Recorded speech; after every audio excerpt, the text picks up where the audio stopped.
Я честно собиралась начать этот эпизод с упоминания о Каннском фестивале и о том, что помимо него на Лазурном берегу Франции сейчас еще проходят съемки 4-го сезона сериала «Белый лотос». Но, ребята, в моей реальности сейчас в очередной раз воздушная тревога, и единственное, о чем я беспокоюсь, как мой ребенок справляется со своей собственной тревогой в бомбоубежище. Тем не менее, рассуждение про подобный сериал – это действительно история, которая может отвлечь, которая может напомнить о каких-то приятных эмоциях, ну или хотя бы можем помечтать об этом. И так как премьера 4-го сезона планируется на конец этого года, я предлагаю сейчас вспомнить про любимых героев из предыдущих 3 сезонов, а я уверена, что если вы смотрели хотя бы 1 сезон, вы потом посмотрели и остальные 2, потому что невозможно не влюбиться в этот сериал. Также предлагаю вспомнить про пасхалки из этих сезонов, из этих серий и обсудить некоторые полюбившиеся варианты одежды для отдыха. Меня зовут Гонза Елена, я рассказываю о кино и костюмах кино. И это единственная тема, которую я буду поддерживать в обсуждении в комментариях. Художницей по костюмам «Белого лотоса» на протяжении всех съемок, как предыдущих сезонов, так и того, который сейчас в процессе, является Алекс Бовард. Это британка, которая какое-то время путешествовала по Азии, потом жила в Штатах и в конце концов влюбилась в свою работу. И ее подход отличается тем, что одежда здесь не просто визуальный код. Это, как сказал один из журналистов, спойлер с рукавами. Каждый раз новый сезон «Белого лотоса» начинается с заселения в отель новых туристов. Это пресыщенные люди, весьма богатые, со своими тараканами, хотя у кого их нет. Они приезжают в весьма дорогой фешенебельный отель, который в реальной жизни является прототипом Four Seasons. Это прекрасная сатира, которая показывает разного рода взаимоотношения людей, поиск себя, поиск не только себя, но в конце обязательно мы не досчитаемся кого-то из главных героев. Хотя изначально это не рассчитывалось как что-то, такое детективное или что-то как аналог триллера. Нет, это весьма забавная история, за которой просто интересно наблюдать. Первый сезон сериала снимался на Гавайях, и в плане моды его можно охарактеризовать как алоха. Естественно, здесь было очень много гавайских рубашек, а в плане тематики здесь все крутилось на фоне денег. Второй сезон снимался в Италии, наверное, это мой самый любимый сезон, и здесь, естественно, в плане моды, не знаю, Дольче Габбана с античностью как-то должны были столкнуться, и, естественно, сделали это, а в плане темы здесь все крутилось вокруг интимной близости. Ну и третий сезон снимался в Таиланде, естественно, пропитанный потом лен, должен был столкнуться с сатирой по поводу духовности, что, собственно, мы и наблюдали. Теперь же интересно, каким образом будет обыгрываться основная тема 4-го сезона, но я думаю, что здесь ближе будет к какому-то блеску, гламуру и, возможно, к знаменитостям. Кстати, знаете, может быть, здесь будут и какие-то вкрапления ретро-элегантности, ведь курорты Лазурного берега были весьма популярны в 60-х годах благодаря таким богемным женщинам, как, например, Бриджит Бардо. Ну, будем наблюдать. А сейчас я, наверное, все-таки отдельно уделю внимание каждому из сезонов. Так, кому интересно, дали все-таки отбой, поэтому можно сосредоточиться и уже абсолютно спокойно, детально рассказывать про костюмы. И начну я с того, что, в принципе, вспомню о первом сезоне, о том, что этот сериал изначально планировался как какой-нибудь мини-сериал на 1 сезон на 6-8 серий. И стоит отметить, что когда начали появляться первые серии в прокате, он не полетел ракетой в космос. Нет, этой истории не было. Он стал популярным в процессе. Мне кажется, даже уже ближе ко 2-му сезону, когда действия происходили в Италии. Но, как мне кажется, сами съемки были очень классным развлечением для всех участников этого процесса. Ведь напомню, что первый сезон снимался в период ковида, когда всем нужно было сидеть дома, а не путешествовать и тем более проводить время вместе. И тем более в пятизвездочном отеле Four Seasons где-нибудь на Гавайях. Еще до момента съемок Алекс Бавард получил лицензию на смешивание и подбор одежды из разных источников. И поэтому тут мы видим абсолютно действительно разную одежду, купленную, например, в каких-нибудь бутиках Лос-Анджелеса, купленную в винтажных магазинах, приобретенную когда-то самой Бавард и лично доставшую и ее из архивов, а также есть даже некоторые предметы одежды, привезенные актерами из личного гардероба. Кроме того, из-за того, что актеры жили все-таки на большой территории, но ограниченные из-за ковида, и они где снимались, там и отдыхали. Они даже ели в том же ресторане, кстати, в котором снималась часть сцен. У них была возможность переодеваться при любом удобном случае. И поэтому мы очень часто видим смену одежды. Актеры не выходят за территорию отеля, но тем не менее они меняют гардероб в зависимости от событий, будь то поход к бассейну, завтрак, обед, ужин или просто какое-нибудь вечернее времяпрепровождение на пляже. Алекс, кстати, очень нравится смешивать фактуры и цвета, и мы это видим на протяжении всех 3 сезонов, но, естественно, она всегда обращает внимание и на местный колорит. И она рассказывала, что когда приехали на Гавайи, ее удивило, что действительно очень много мужчин таскают те самые гавайские рубашки. И они их носят с брюками, и, как ей объяснили, это называется гавайский бизнес, такой стиль одежды. Естественно, она не могла пройти мимо подобного местного тренда, и она использовала его также в подборе некоторых вещей для персонажей. В частности, тот самый гавайский колорит мы видим на управляющем отеля Армонди, которого играет Мюррей Бартлетт. Он весьма обаятельный персонаж, но то количество как внешних, так и внутренних конфликтов, которые ему приходится решать, иногда заставляет уже усомниться в том, что этот человек выдержит так много. И по мере развития сюжета мы видим, что его внутреннее состояние как раз передается через одежду, благодаря вот этим самым натуральным тканям, которые начинают мяться, которые кажутся уже более выцвевшими, несвежими, и далее по сюжету. И, естественно, та рубашка, в которой мы видим его в конце, не будем упоминать, какого эпизода, мы видим, что эта рубашка также отсылает к гавайским. Это фирма Rain Spooner, и она как раз специализируется на винтажных принтах. Особая красота в работе с подобными вещами, вы видите, что там как раз взят крупный рисунок, и из-за того, что происходит в этой сцене, можете представить, насколько сложной была задача сделать несколько не то что одинаково грязных рубашек, а в принципе подобрать с подобным рисунком несколько рубашек, пошитых идентично.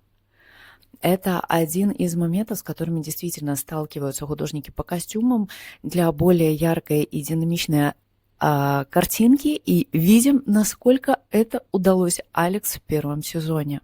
Также еще одной симпатичной и эмпатичной сотрудницей отеля является Белинда, которую играет Наташа Ротвелл, но о ней я упомяну немножко позже, так как она позже появляется и в 3-м сезоне. Она здесь знакомится с, наверное, самым любимым персонажем, с Таней Маккойд, которую играет Дженнифер Кулидж. Представьте себе только, что Дженнифер хотела отказаться от этой роли, так как в период ковида она набрала лишнего веса. И очень я, и не только, наверное, я, а на самом деле тысячи людей просто не могут себе представить этот сериал без Кулидж, потому что, ну, на ней, наверное, держится половина успеха первого и второго сезона этого сериала. Кстати, Кулидж как раз была той актрисой, которая взяла вещи из личного гардероба для съемок в этом сериале.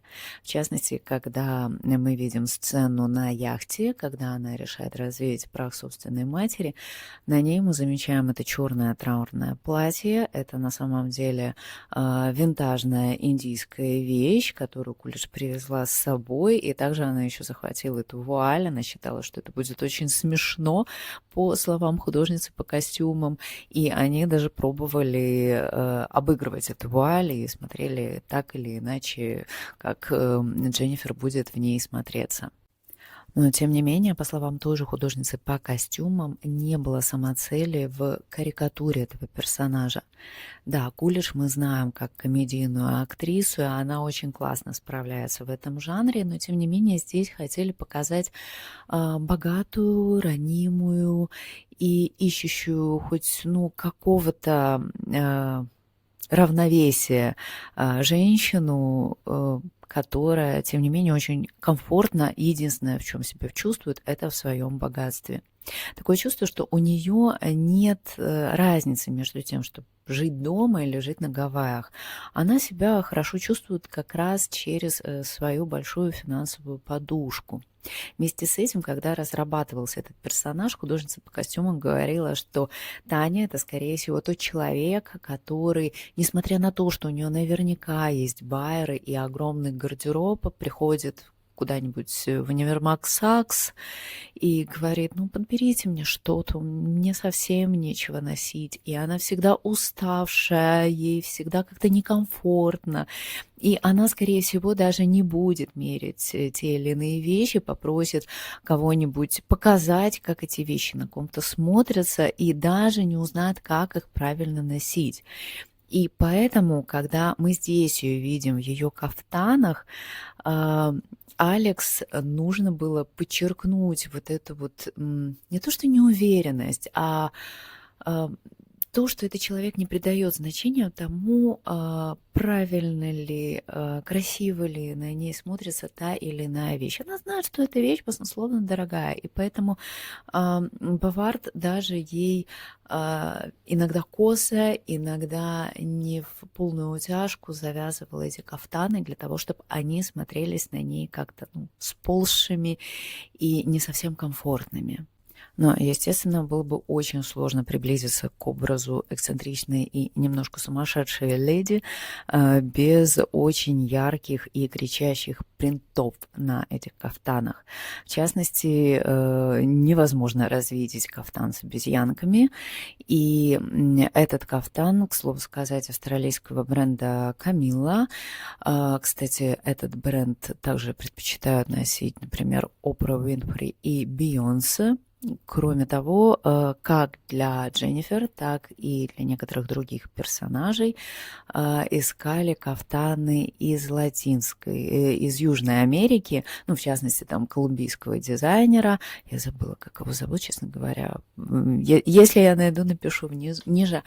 В частности, потому что климат там очень похож на гавайский, и их принты также очень органично ложились на всю эту палитру. Честно говоря, не сильно хочется обсуждать семью молодоженов, семью Паттонов, Шейна и Рэйчел, потому что у меня лично они не вызвали каких-то теплых эмоций. Он такой разбалованный мамин сынок, который одевается как надо. Вот посмотрел он там, не знаю, где-нибудь в Пинтересте, как надо одеться, и постарался так одеться.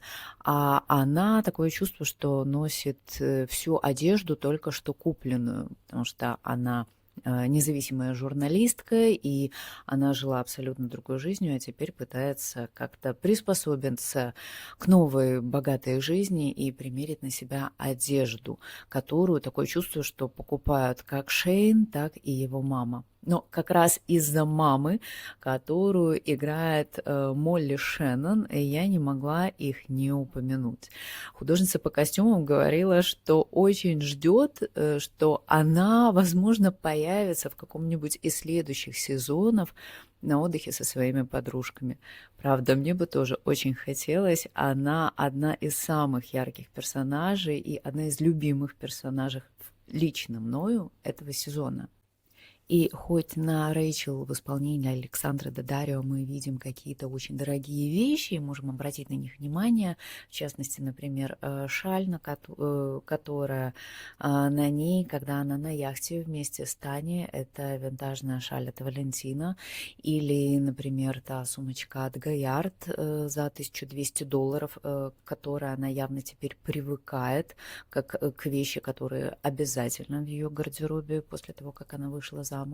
Но, тем не менее, я бы все-таки вернулась к одному элементу в образе ее теперь уже незавидной звездной свекрови, в частности, к ее украшениям. Ведь из-за того, что, опять-таки, был ковид, но территория была закрыта, Алекс, в смысле художница по костюмам, как раз могла себе позволить ходить в ювелирную лавку, или там, скорее, в ювелирный бутик при отеле, да, в пятизвездочном отеле какая лавка ювелирная.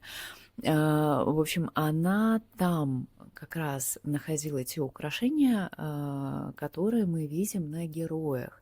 И на героине Молли Шеннон как раз мы видим сапфиры и бриллианты, которые взяты из этого бутика. Они сделаны местным ювелиром по имени Хильдгунд, и которые на самом деле стоили сотни тысяч долларов. И, как вспоминала позже Бавард, наверное, при других обстоятельствах они просто не могли бы себе позволить использовать подобные вещи в съемках. Что же касается еще одних ювелирных украшений, которые мы видим в этом сезоне, это браслеты за $75 тысяч. Изначально в сценарии было написано, что они стоят $25 тысяч, но так как была возможность пойти в этот бутик и посмотреть на украшения, Алекс Бавард этим воспользовалась и как раз увидела эти браслеты. Позже она попросила режиссера присоединиться и посмотреть, так как, в принципе, ей не сильно хотелось показывать в этом сезоне что-нибудь избитое из разряда Cartier. Майк оценил эту всю историю и в конечном итоге в сценарии исправил цену с 25 тысяч на 75. Это украшения от Пиге, которые носит, можно сказать, что глава семьи Масбахер, Николь, которую играет Конни Бриттон. На ней, кстати, еще и другие украшения от Пиге мы можем заметить. И, в принципе, ее гардероб весьма впечатляющий, весьма кричащий о дорогих тканях и дорогих брендах. Чего не скажешь про гардероб ее дочери и подруги. Дочку играет Сидни Свини, и ее зовут Оливия. И также с ней поехала подруга Паула, которую играет Британи О'Грейди. Девчонки относятся к поколению Z, и видна вот эта вот история про одежду, которая явно куплена на секонд-хенде. Они относятся к моде с умом, да, ну это, в принципе, особенность всего этого поколения. Кроме того, они любят использовать и надевать на себя одежду с надписями. Иногда это показывает их начитанность, но чаще это показывает их цинизм. И, естественно, отдельная пасхалка, помимо вот этих всех надписей, еще и в книгах, которые они читают. И, естественно, когда они видят у Рэйчел книгу «Моя гениальная подруга Елена Ферранте», как они могут не похихикать про себя. На всякий случай, не имею ничего против по поводу этой книги, сама прочитала все части, но до сериала так, к сожалению, и не дошла. Когда началась разработка второго сезона, и Алекс Бавард узнала, что действие будет сниматься и происходить в Италии, на Сицилии, она поняла, что здесь планка поднимется. И дело не в том, что даже бюджет будет больше, а он, естественно, больше стал, потому что шоу начало получать отзывы, просмотры, и оно прям начало стремительно набирать популярность. Здесь еще был момент в том, что этот сезон уже не снимался в ковидном пузыре, назовем его так. И, соответственно, чем больше мест, тем больше локаций, тем больше костюмов было необходимо новым персонажам. К тому же, это все-таки западноевропейская страна, и тут, естественно, колорит местной одежды, местной моды мог влиять на желание делать покупки у приехавших американских туристов. Мало того, в таких местах им уже хочется наряжаться. Они не выглядят расслабленными, как это выглядело на островах. И если первый сезон был вдохновлен фильмом, например, «Голубые Гавайи» с Элвисом Пресли, то здесь явно есть отсылка к персонажам Моники Витти. В этом сезоне из нам знакомых персонажей появляется Таня в исполнении Дженнифер Кулидж и теперь ее уже новый муж Грег, которого играл Джон Грис. Эта пара не так, чтобы сильно счастлива, но она все-таки какой-то период времени проводит вместе. Здесь Таня уже не в расслабленных кафтанах, а такое чувство, что она сгребла какую-то витрину, напоминавшую колорит тех же Дольче Габбана. Мы на ней видим очень яркие приталенные платья, какие-то очень контрастные принты, сумочку от Валентина. Она пытается как-то подчеркнуть свою фигуру, но брак трещит по швам. И, наверное, самый приятный момент для Тани это предложение Грега как-то провести время вместе и вообще каким она бы видела свой идеальный день. Она решает одеться как та самая Моника Витти. Не знаю, почему она себя так видит, ну ладно, я просто не ассоциирую Монику Витти с подобным образом, но это фантазия Тани. На ней мы видим розовое платье от Аличи Темперлей и шарф от Альберты Ферретти. Это одежда с принтами, которые на самом деле ничего не обозначают, и этот шарф, он хоть очень красиво развивается, мне чем-то напоминал Айседору Дункан, которую, напомню, ее шарф и погубил, потому что он намотался на колесо, по-моему, машины, не мопеда, но тем не менее она очень эффектно ехала, и также Таня в какой-то момент даже было предположение, что может что-то случиться с этим шарфом. На ней, кстати, в этом же образе были и туфли от Джимми Чу со стразами, но, как говорила художница по костюмам, это не был камень в огород гардероба Тани. Так, по ее наблюдениям, действительно выглядят итальянцы, передвигаясь на мопедах и готовясь к вечерним каким-то времяпрепровождениям. Естественно, гардероб Тани не мог обойтись без пасхалок, так как, если вы его смотрели, вы знаете, что трагично он заканчивается для Тани. И когда мы видим героев в музее крестного отца, некоторые очень наблюдательные люди могли заметить, что манекен Аполлонии, супруги героя Аль Пачино, сидит как раз в платье, которое позже появится на Тане. Отдельная история была на съемках с этим платьем, потому что в день съемок оказалось, что это платье повезли обратно в Рим, и кто-то из команды Бавард бегом поехали вслед за этим платьем, потому что оно же нам надо, что вы делаете, люди. Таня появилась в этом платье, и, естественно, она подсказывала таким внешним видом, что может произойти далее.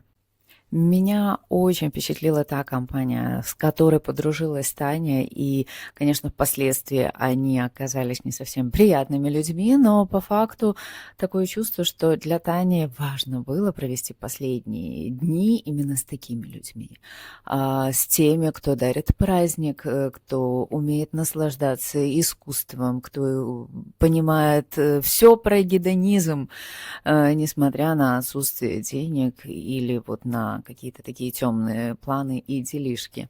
И, к слову сказать, Майкл Уайт говорил о том, что они, разрабатывая вот эту вот сцену кончины Тани, не хотели делать это трагично, потому что это должно было произойти в стиле Тани. И действительно, то, как развивается финальная сцена последнего эпизода второго сезона только подчеркивает сатиру всего происходящего, как бы трагично это ни звучало. Но я, к сожалению, почему-то надеялась даже в третьем сезоне ее увидеть. Ну, я и в Деда Мороза верю, с другой стороны.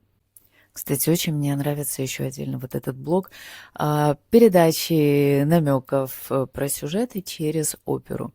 Как помните в фильме «Красотка», когда героиня Джулия Робертс слушала Травиату, и прямо она прочувствовала всю эту оперу через себя, она ее пропустила буквально через душу. Так и здесь Таня вполне конкретно распознала намеки через мадам Баттерфляй. Интересно, что в этом сезоне появляются персонажи, которые не имеют достаточное количество денег, и, соответственно, их гардероб должен был отличаться.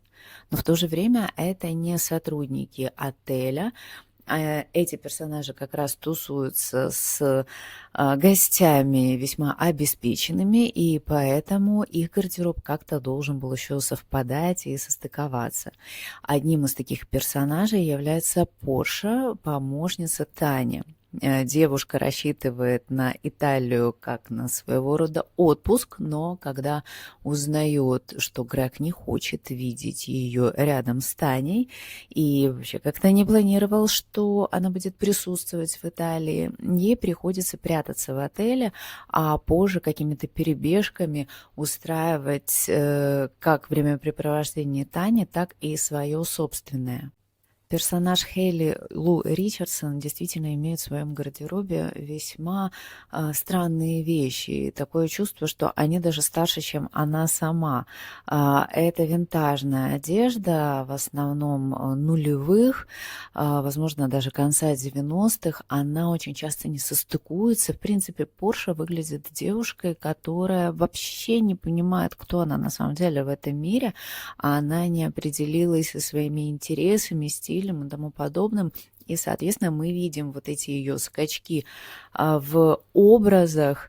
Такое чувство, что она через Инстаграм подбирает какие-то вещи, которые могут ей подходить или не подходить. Каждый раз это абсолютно вырванные из контекста элементы гардероба, которые она пытается состыковать, но они не стыкуются. И, естественно, они еще и не должны были быть дорогими. Соответственно, даже ее обувь в стиле Versace, естественно, не является Versace. И даже те платья, которые мы на ней видим, ну, вряд ли они стоят там дороже $100. Возможно, они стоят даже дешевле. Просто она не может себе позволить чего-то другого.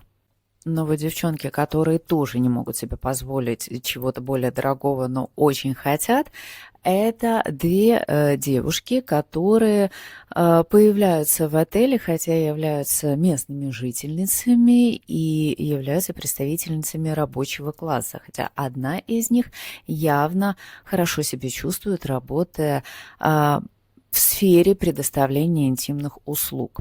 Это две подруги, Лючия, которую играет Симона Табаско, и Мия, которую играет Беатрис Гранно. Они появляются в дешевых футболках и юбках, и это видно по этой одежде, но в период развития сюжета мы видим, что они обретают возможность одеваться в более дорогие марки, как только эта возможность к ним приходят, сразу у них там и очки Дольче Габбана и Прада, сразу у них купальники Ла Перлы, что там, Диор, по-моему, был. Сразу наряды из дешевых броских становятся более элегантными, более красивыми. И здесь как раз также есть отсылка к фильму «Красотка» с Джулией Робертс, но в своем репертуаре и в своем колорите. На протяжении всего сериала вы можете заметить в интерьерах так называемые тесте ди мора. Тесте ди мора – это так называемые вазочки или статуэтки с головами мужчины и женщины. Они бывают там. Мужчина должен быть немножко темнее по цвету кожи, девушка более бледная или, варьируются там варианты. Эти головы отсылают к легендам о том, что был мужчина у определенной девушки, он ей изменил, она его обезглавила. Эта легенда варьируется, там, или она его обезглавила, или ее родственники его обезглавили. Потом, в общем, взяла этот череп и начала выращивать в нем базилик. И так он понравился, вообще вид этого базилика и этой новой вазы соседям, что и соседи начали себе заказывать у керамистов подобные вазы, и таким образом тесте ди мора стала не то что символом, но, по крайней мере, очень интересной вазой в интерьерах. Она, естественно, намекает про интимные, не всегда верные отношения, и мы видим не только при появлении этих девушек из секс-индустрии эти вазы, но также и когда появляется четверка друзей или так называемых друзей. Гардеробы мужчин я опущу, просто не хочу говорить, у них сильно много времени займут. А вот гардеробы девушек Харпер и Дафны я, конечно же, не могу обойти мимо. Харпер Спиллер, которую играет Обри Плаза, успешный юрист, а также девушка, которая просто мастер спорта в подозрениях. Но это вам не просто какая-нибудь собака-подозревака, это женщина, которая умеет считывать и анализировать и явно является очень успешной в своей карьере. Но помимо ума она отличается еще и вкусом и умением подстроиться под определенные необходимые моменты в общении и также играть своим внешним обликом. Мы можем видеть у нее довольно дорогие аксессуары. Здесь и сумка от Bottega Veneta, и купальник от Loewe. И, в принципе, в ее образах довольно много отсылок как к Одри Хепберн из фильма «Римские приключения», так и к фильму «Приключения» с Моникой Витти. Но если Таня видела воспоминания о Монике Витти как фантазии, то здесь Моника Витти скорее это дух, который появляется в страшном сне Харпер. Мы видим, как в начале фильма она сдержанная, и палитра ее гардероба весьма контрастная, но дальше, по мере развития сюжета, она обретает новые, более яркие краски в своем гардеробе, а также некоторые элементы, которые подчеркивают ее фигуру, а там есть чем гордиться, и при этом вносят некий локальный колорит. Явно она в местных магазинчиках действительно получила удовольствие, покупая себе несколько вещей в свой гардероб. Ее вынужденной партнершей по отдыху становится Дафна Салливан, которую играет Меган Фейхи. Она внешне кажется очень простой и наивной домохозяйкой, но по мере общения Харпер понимает, что эта девушка явно гораздо умнее, чем показывает, а также имеет очень цепкую хватку. Гардероб Харпер, не Харпер, Дафны, наверное, самый яркий, при этом нежный и весьма дорогой. Здесь очень красиво подобраны вещи в гардеробе. Тут мы видим как купальник от Москина, так купальники от Прада. У нее есть вещи от Луи Виттон, от Зиммермана. Это все очень классно сочетается. И мне кажется, что она самая стильная девушка в этом сезоне. Мне она безумно просто понравилась. Ну и, конечно, опуская разбор персонажей, в частности, даже некоторых семей, как Ди Грассо, я, тем не менее, не могу обойти и женский гардероб, который мы видим на итальянской актрисе, на Сабрине Импачиаторе, которая играет администратора отеля Валентину. У нее, на самом деле, не так, чтобы сильно много вещей было, но это костюмы, которые, честно говоря, перекликаются с администрацией из первого сезона. Мы здесь видим такую же палитру, но при этом здесь все-таки итальянский колорит вносит немножко строгости. Насколько я понимаю, этот костюм как раз был от Москины, и, соответственно, он должен был подчеркнуть как можно лучше и так стройную и красивую фигуру Валентины. Ну, а третий сезон переехал в Таиланд. И мне было, честно говоря, очень странно слышать переживания вроде как местных жителей о том, что теперь из-за популяризации Таиланда все ринутся туда отдыхать. Извините, а до этого, по-моему, не было это место курортным. Да? То есть туда практически никто не ездил. Ну так, за грибами разве что в сезон. Тем не менее, здесь шла абсолютно другая подготовка, а она здесь была, мне кажется, немножко сложнее, потому что климат здесь был потяжелее.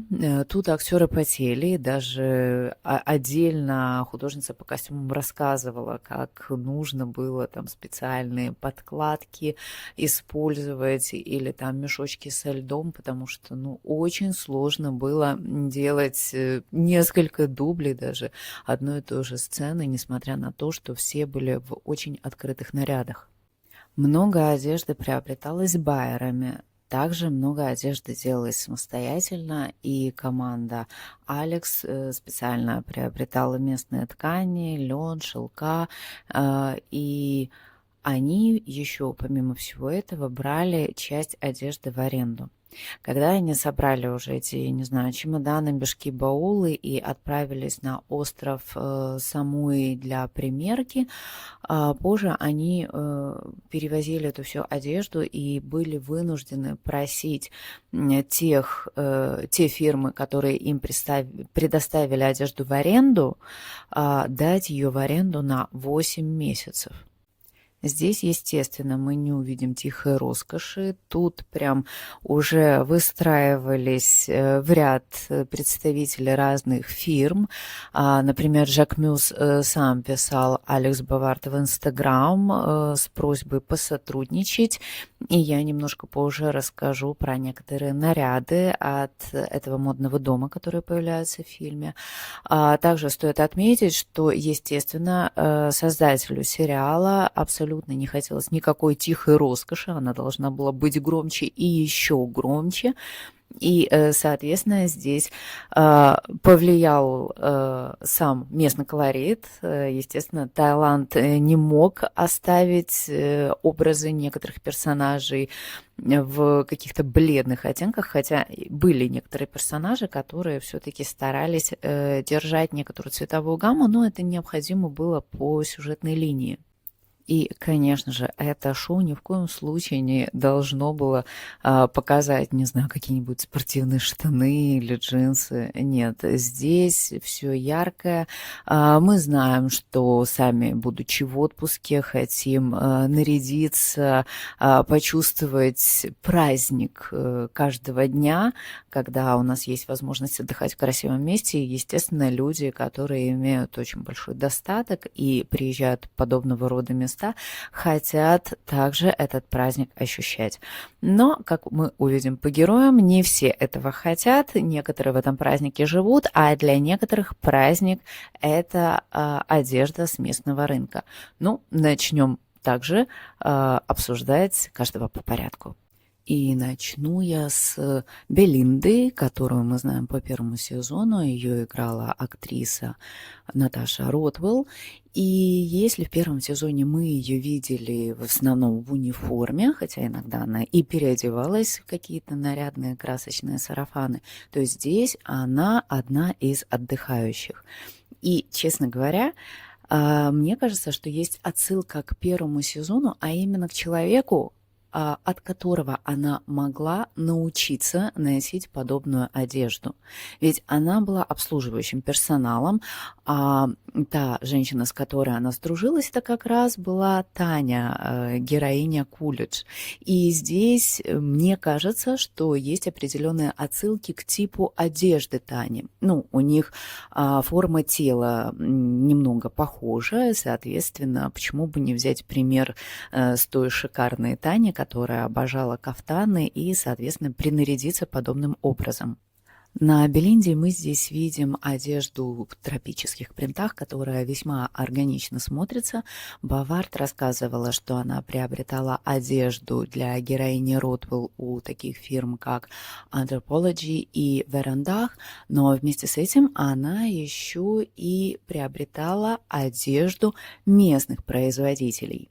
В частности, от модного бренда Jim Thompson. И здесь отдельные 5 копеек по поводу этого бренда, потому что вроде как человек с таким же именем в 60-х годах пропал где-то в Таиланде.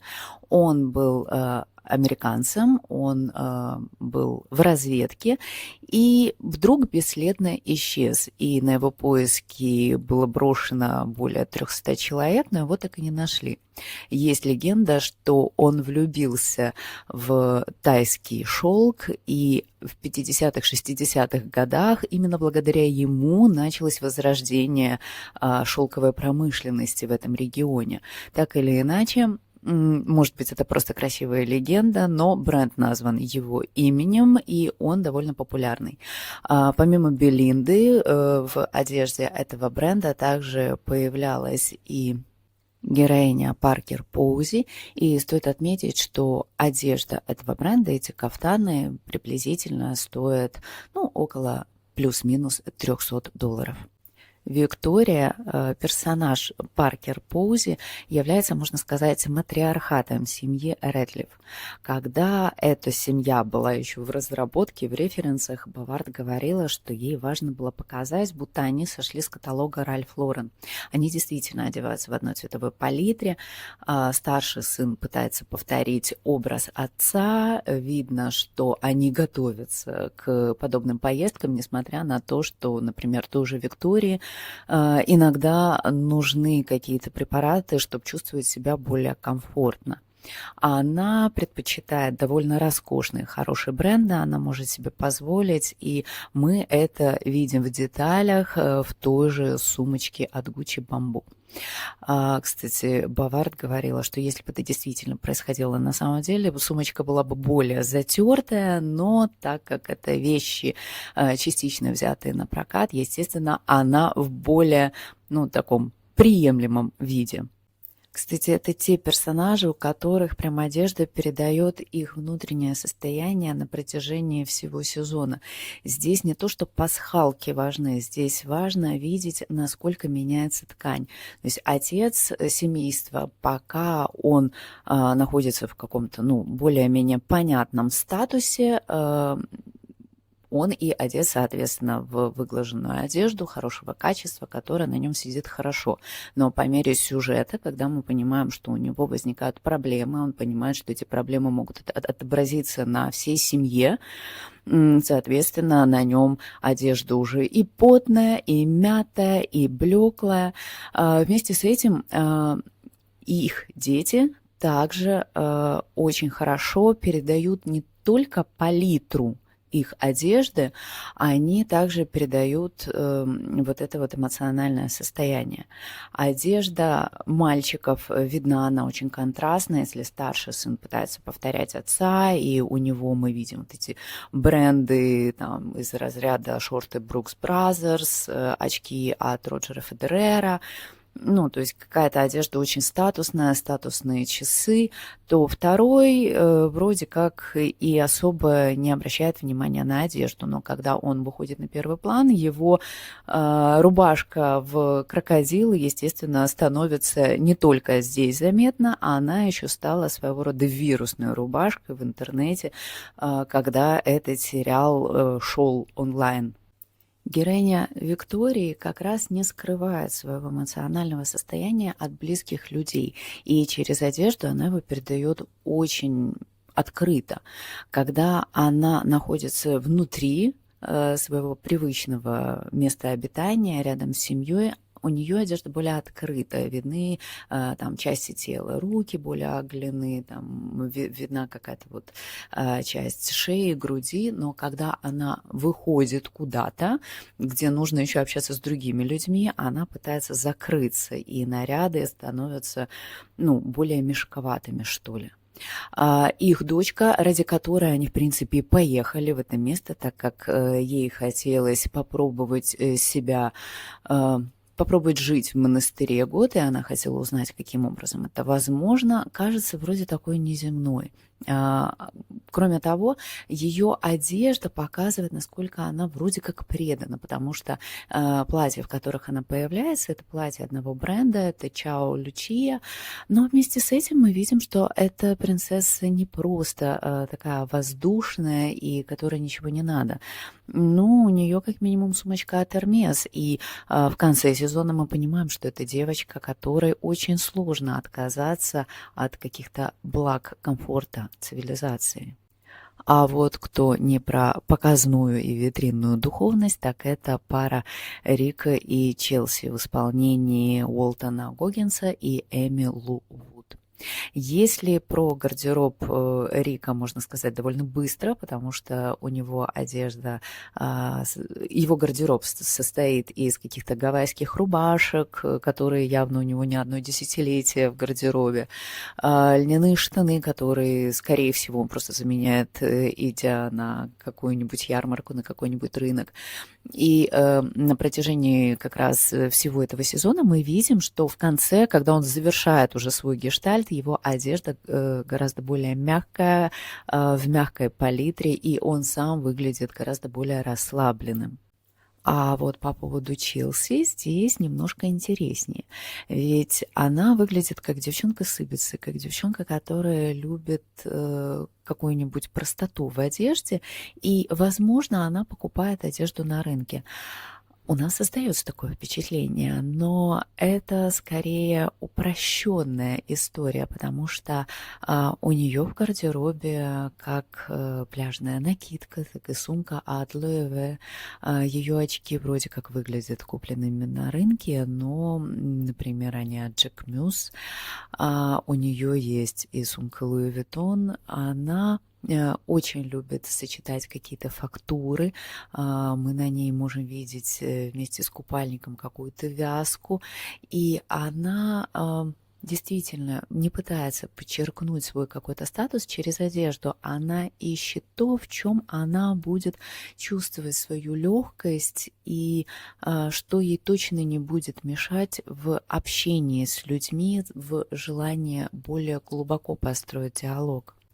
Но, кроме всего прочего, именно в гардеробе Челси мы можем видеть пасхалки и подсказки к развитию сюжета. Например, в первых сериях можно заметить, что она носит платье, которое напоминает принц змеи. Ну, весьма неожиданный выбор для одежды Челси, но тем не менее это является уже первым подмигиванием. А вторым, если не обратили внимания на первое, является ее медальон со словами «Stay Gold». Это отсылка к стихотворению Роберта Фроста, но это также является еще и отсылкой к фильму «Аутсайдеры», где фразу в конце фильма произносит персонаж Джонни Кейда.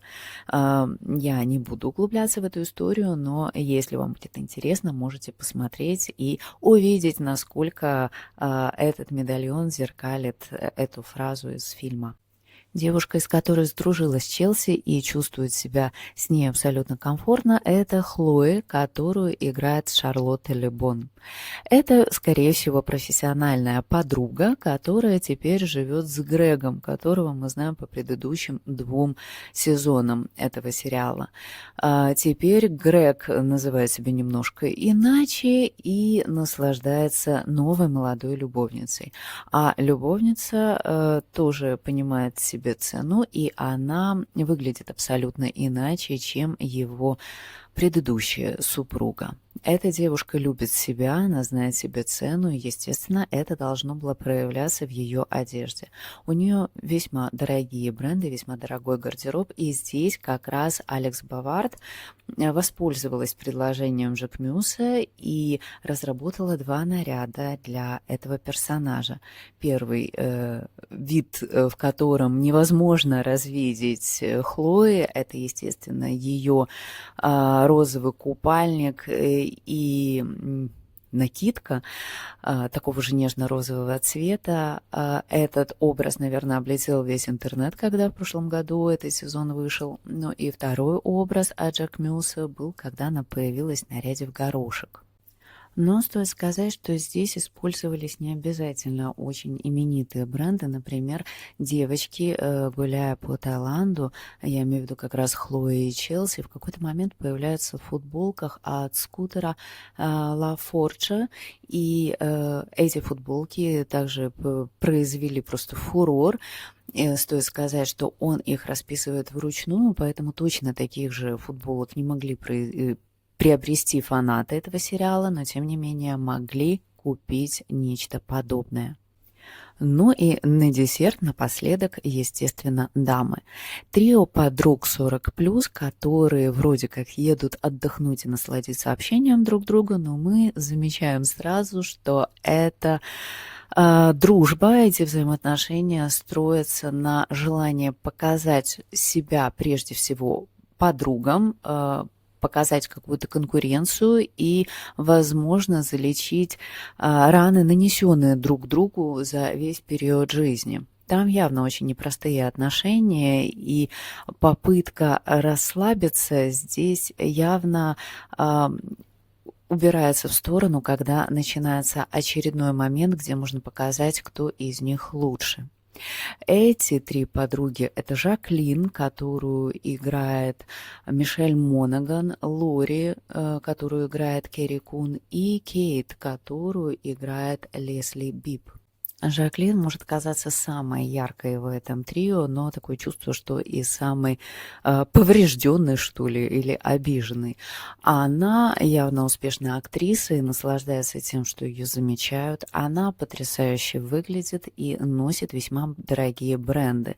Например, на ней довольно часто мы видим Валентины. Возможно, она является лицом этого бренда и, естественно, носит их одежду как во время каких-то съемок, презентации, так и в период отдыха. Кроме того, есть здесь пасхалки в ее личном состоянии через ее аксессуары, потому что иногда мы на ней видим сережки в форме кинжалов, а иногда в форме маски. Лори, наоборот, кажется менее модной и наиболее приземленной. Ну, возможно, это связано с тем, что она не так давно развелась, а также о том, что она имеет серьезную карьеру юриста, которая явно ее поддерживает даже в периоды каких-то эмоциональных переживаний довольно сильных. У нее более практичная одежда, и она, конечно, контрастирует с одеждой ее 2 подруг, но тем не менее это довольно дорогие бренды, это также брендовые сумки, просто это более дорожные и более практичные варианты. Но если у Лори, скорее всего, накидка даже брендовая, но винтажная, ну, потому что она более практичная женщина, и сумка Giambattista Valli также является не сильно броской, то у Кейт это самые, ну, если не эксцентричные, то явно самые дорогие наряды. Она может себе позволить пойти в дорогой универмаг и купить себе дорогие вещи, дорогие украшения, и это иногда прям, ну, сильно видно, что вот мы показываем эти статусные украшения, в том числе и Cartier, который, ну, обязательно должен быть в списке необходимых аксессуаров у женщины подобного статуса. Интересно, что девушки очень зеркалят друг друга, так же, как и семья Рэдклифф, палитрой, одеждой. Иногда мы видим, кто из этого треугольника становится связующим звеном по ее одежде и сочетанием каких-то паттернов и цветов на самом платье. Другие же являются более чистыми, что ли, по цвету, более понятными по какому-то силуэту. И это меняется на протяжении всех сезонов. Вернее, всех серий. Кроме того, можно еще заметить, что девушки меняются аксессуарами, они могут брать какие-то вещи друг у друга. И именно через аксессуары, то есть, например, когда мы на Лори уже в конце сезона видим сережки, которые она взяла уже клин, мы можем понять, что они действительно помирились и как-то решили этот вопрос. И сейчас, несмотря на сплетни и замены, которые окружают съемки 4-го сезона «Белый лотос», я, тем не менее, очень жду это продолжение. И, естественно, когда выйдет 4-й сезон, мы его будем разбирать детально. А на сегодня про этот сериал это все. Спасибо, что слушали, оставались, подписывались. И на следующей неделе снова рассмотрим что-то интересное. Спасибо, пока.